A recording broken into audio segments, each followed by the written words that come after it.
దక్షిణ కొరియా అధ్యక్షుడు యూన్ సుక్ యోల్ కు ఎమర్జెన్సీ కష్టాలు తప్పలేదు. ప్రభుత్వాన్ని కాపాడుకునేందుకు ఎమర్జెన్సీ మార్షల్ లా విధించి ఇప్పుడు పదవి కోల్పోవాల్సి వచ్చింది. కొద్ది రోజుల క్రితం మార్షల్ లాకు వ్యతిరేకంగా ఎంపీలు అభిశంసన తీర్మానాన్ని ప్రవేశపెట్టిన కొంతమంది ఎంపీలు రాకపోవడంతో ఆయన గట్టెక్కారు. దీంతో ఇప్పుడు మరోసారి ఎంపీలు అభిశంసన తీర్మానం ప్రవేశపెట్టగా 85% మంది యోల్ కు వ్యతిరేకంగా ఓటు వేయడంతో ఆయన పదవిచ్యుతుడయ్యాడు.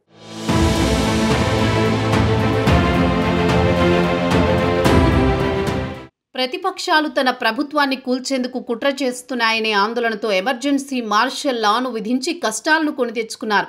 దేశ వ్యతిరేక శక్తులను అంతం చేసేందుకు ఈ నిర్ణయం తీసుకున్నానని, ఇందుకోసం తన వద్ద మార్షల్ లా విధించడం తప్ప మరో మార్గం లేదని యూన్ సుక్ యోల్ ప్రకటించారు. అయితే మార్షల్ లా ఎప్పటి వరకు అమల్లో ఉంటుందో ఆ సమయంలో యూన్ సుక్ యోల్ స్పష్టతనివ్వలేదు. దీంతో దక్షిణ కొరియా పార్లమెంటు బయట ఎంపీలు ఆందోళన నిర్వహించారు. దేశంలో మార్షల్ లా విధిస్తున్నట్లు అధ్యక్షుడు ప్రకటించిన కొద్దిసేపటికి ఎంపీలందరూ ఆయన చర్యను నిరసించారు. సైనిక పాలనను అడ్డుకోవడానికి పార్లమెంటు వద్దకు చేరుకున్నారు. ఎమర్జెన్సీ విధించడంపై నేషనల్ అసెంబ్లీలో ఓటింగ్ జరిగింది. దీంతో 300 మంది ఎంపీల్లో 201 మందికి పైగా సైనిక పాలన ఉపసంహరించుకోవాలని ఓటు వేశారు. నేషనల్ అసెంబ్లీలో సైనిక పాలనకు వ్యతిరేకంగా ఓట్లు ఎక్కువగా వచ్చాయని, దీంతో నేషనల్ అసెంబ్లీ స్పీకర్ సైనిక పాలన ఉపసంహరణకు ఆదేశించారు. దీంతో ఇటీవలే యూన్ సుక్ యోల్పై పార్లమెంటులో అవిశ్వాస తీర్మానం పెట్టారు. కానీ కొంతమంది ఎంపీలు ఓటింగ్కు దూరంగా ఉండడంతో అవిశ్వాస తీర్మానం వీగిపోయింది.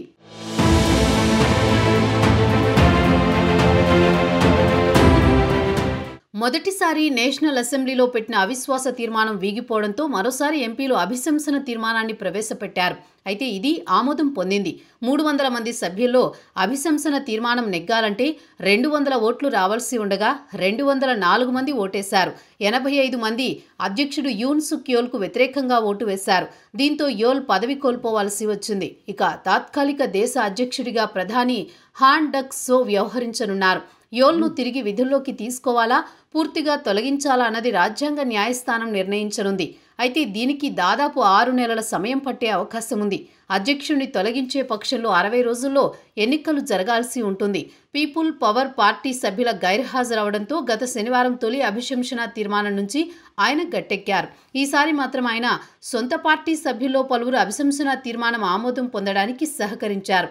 దక్షిణ కొరియా ప్రజలకు, ప్రజాస్వామ్యానికి దక్కిన విజయమని విపక్ష democratic party floor leader Park Chan Dae అన్నారు.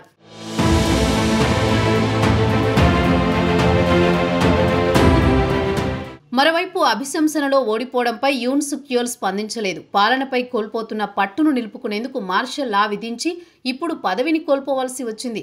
ఈ నేపథ్యంలోనే కొద్ది రోజుల క్రితం అధ్యక్ష కార్యాలయంలో పోలీసులు సోదాలు చేశారు. అనూహ్యంగా మార్షల్ లాను ప్రకటించడంతో అధ్యక్షుడితో పాటు మరికొందరిపైన పోలీసులు కేసులు నమోదు చేశారు. ఈ కేసుపై యూన్ సుక్ యోల్ను పోలీసులు విచారించలేదు. దర్యాప్తులో భాగంగానే ఆయన కార్యాలయంలో పోలీసులు సోదాలు నిర్వహించారు. అయితే అధ్యక్ష కార్యాలయం భద్రతా బలగాలు వెంటనే పోలీసులను అడ్డుకున్నారు. దీంతో యూన్ కార్యాలయ ప్రధాన భవనంలోకి పోలీసులు ప్రవేశించలేకపోయారు. దీంతో పౌరసేవల కార్యాలయాల్లో పోలీసులు తనిఖీలు చేశారు. దాడులు జరిగిన సమయంలో అధ్యక్షుడు యూన్ కార్యాలయంలో లేరు. మరోవైపు యోల్, ఆయన భార్య, కుటుంబీకులు, సన్నిహితులపై భారీ అవినీతి ఆరోపణలున్నాయి. కొన్నేళ్ల క్రితం యూన్ భార్య అందుకున్న ఓ బ్యాగ్ దేశ రాజకీయాలను కుదిపేసింది. $2000 ఖరీదైన బ్యాగ్ను దక్షిణ కొరియా అధ్యక్షుడి భార్య కిమ్ క్యోన్ ఓ చర్చి పాస్టర్ నుంచి గిఫ్ట్గా అందుకున్నారు. ప్రభుత్వంలో ఆమె జోక్యం చేసుకోవడం సరికాదని భావించిన పాస్టర్ తన వాచ్లో సీక్రెట్ కెమెరా పెట్టుకుని బ్యాగ్ను గిఫ్ట్గా ఇచ్చి ఆమెను ఇరికించారు. ఈ సమయంలోనే ఆయన రాజీనామా చేయాలనే డిమాండ్ వచ్చింది. అయితే ఆ ఆరోపణలను యూన్ సుక్ యోల్ ఖండించారు. ఆ బ్యాగ్ను లంచంగా తీసుకున్నారన్న ఆరోపణలపై ఎలాంటి సాక్ష్యాలు లభించకపోవడంతో ఆమెకు క్లీన్ చిట్ ఇచ్చారు.